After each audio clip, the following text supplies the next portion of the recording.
Just like a broken record, same old songs of accusation play. Like who are you to speak the truth? Just look at all your failures and mistakes.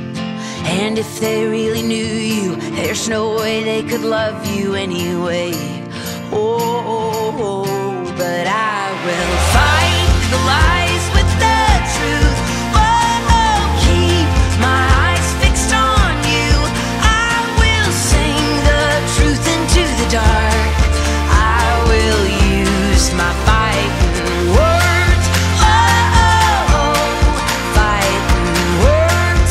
Oh, the enemy keeps talking, telling me to hide my face in shame, whispering that everything I've done will drive the Father's love away, saying it's too late for hope and that something in your heart could ever change. Oh. Salut Internet, j'espère que tu vas bien. Aujourd'hui on va parler d'un truc que je kiffe particulièrement, le sable. On est au Portugal, en plein milieu des pistes en direction de Nazaré. Je pense que c'est le bon spot pour te parler de ça. Allez, avant. Intro. Salut, moi c'est Tom, je suis passionné de sport extrême et instructeur dans à peu près tout ce qui roule. J'ai créé cette chaîne YouTube pour te partager mes rêves et te faire vivre mes aventures. Alors installe-toi dans ton canapé et abonne-toi.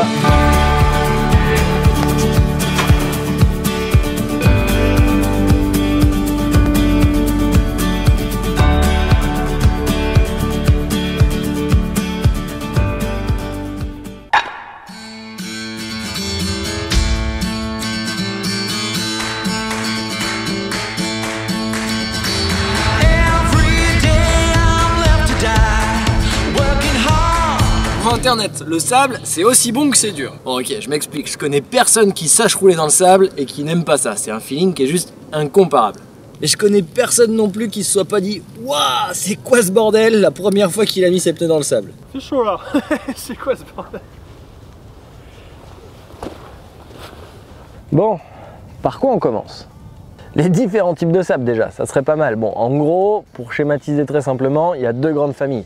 Le sable mouillé, donc en gros le sable dur, celui-là on va pas en parler, c'est assez simple, même si on pourra faire une vidéo là-dessus un jour. Et le sable fin. Et le sable fin, bah c'est bien mou quoi. Bon, le sable mou, on va dire qu'il y a deux grandes catégories. Quand il est vierge et bien propre, et quand il est tracé, tout dégueulasse et plein de traces. On reviendra sur la différence un peu après, on va déjà expliquer comment que ça fonctionne. Problème du sable mou, c'est qu'il n'est pas porteur. Donc avec des motos de 300 kg, on a très vite tendance à s'enfoncer dedans. Et ça, c'est pas la meilleure idée de la journée.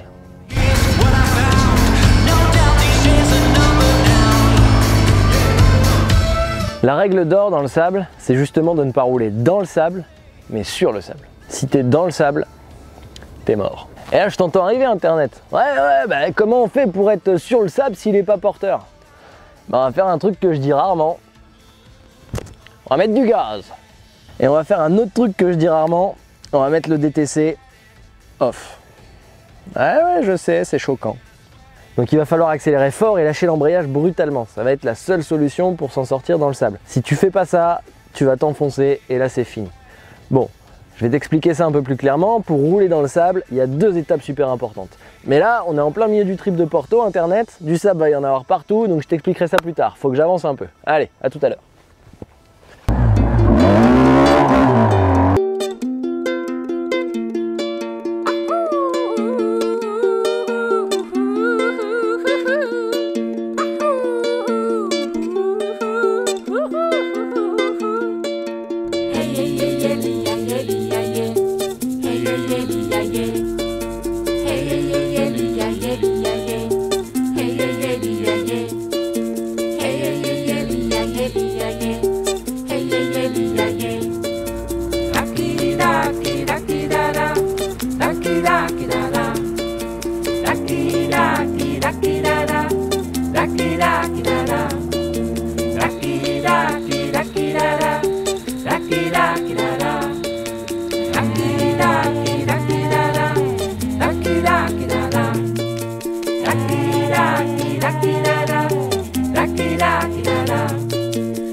speak the truth, just look at all your failures and mistakes.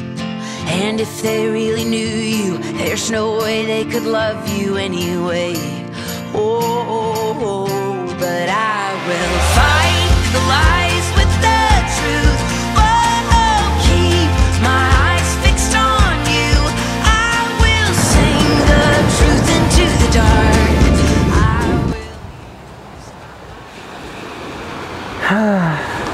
C'est trop beau. Bon, internet, j'en étais où déjà? Non, parce que toi ça s'enchaîne, mais moi j'ai fait des kilomètres depuis. Ah oui, donc 2 étapes importantes. La première, on va retirer l'électronique. Et ouais, je sais, je le dis pas souvent, mais le sable c'est une des seules circonstances où on va mettre le DTC off. Et deuxième truc, on va partir en deuxième. Et on va mettre gaz en grand. Il va falloir être au-dessus du sable et pas dedans. Et pour être au-dessus, il va falloir ouvrir en grand.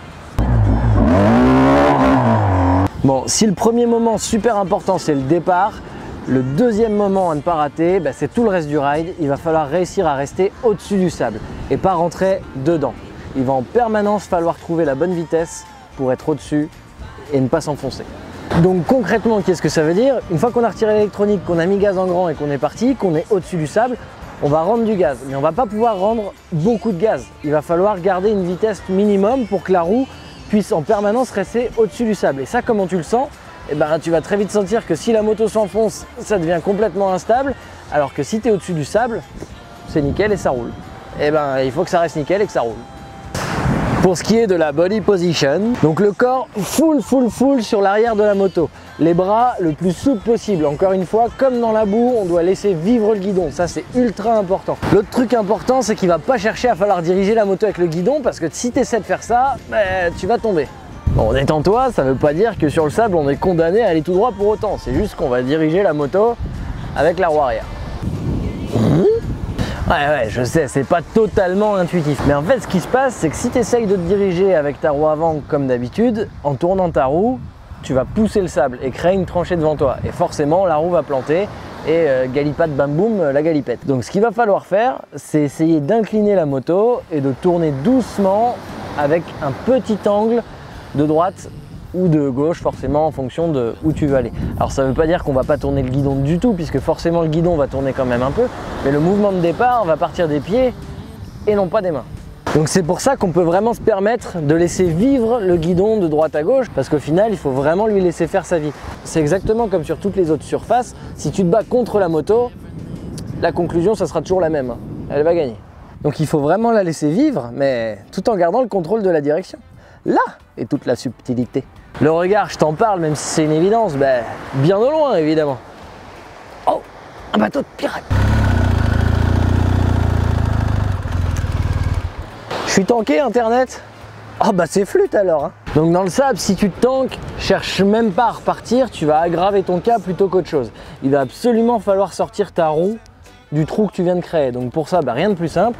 Tu vas prendre ta moto et tu vas la pousser par terre. Une fois qu'elle est par terre, tu vas pouvoir dégager légèrement ta roue. Si tu veux moins forcer, tu creuses un petit trou. Et une fois que c'est fait, tu vas sortir la moto du trou.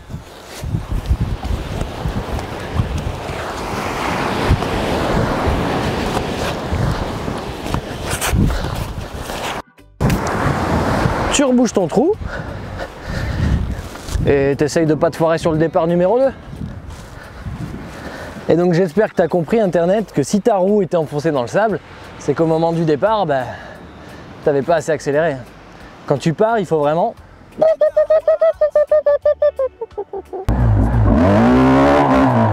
Bon internet, maintenant qu'on est assez intime, puis surtout que tu es resté au bout de la vidéo, je vais pouvoir te donner le secret ultime qui va tout changer. Oui, effectivement, le sable, c'est ultra dur. S'il y a des ornières, franchement, c'est la galère. Tu vas forcément galérer. Les pressions, c'est ça qui va tout changer. Évidemment, si tu as un tout petit passage sable, tu vas rester sur les pressions que tu as d'habitude. Mais si tu es comme nous aujourd'hui, que tu as une étape 100% sable où tu as des dizaines et des dizaines de kilomètres, on va jouer sur les pressions. Et on va descendre extrêmement bas en pression. On va descendre jusqu'à 500 grammes. Et on pourrait même descendre encore en dessous. Mais 500 grammes, c'est vraiment la limite sous laquelle on ne peut pas trop descendre pour pouvoir faire encore quelques portions de route à 20 km/h. Avec une pression aussi faible, tu vas avoir l'impression de changer de moto. Le sable, ça va devenir ton meilleur copain et ça va devenir tes meilleures sensations. Tu vas avoir besoin de moins accélérer pour partir et tu vas largement être moins en souffrance pour rouler. Donc, baisse ta pression et puis enjoy. Allez Internet. Alors, aïe! Wants me to hurry, but I cannot control my feet.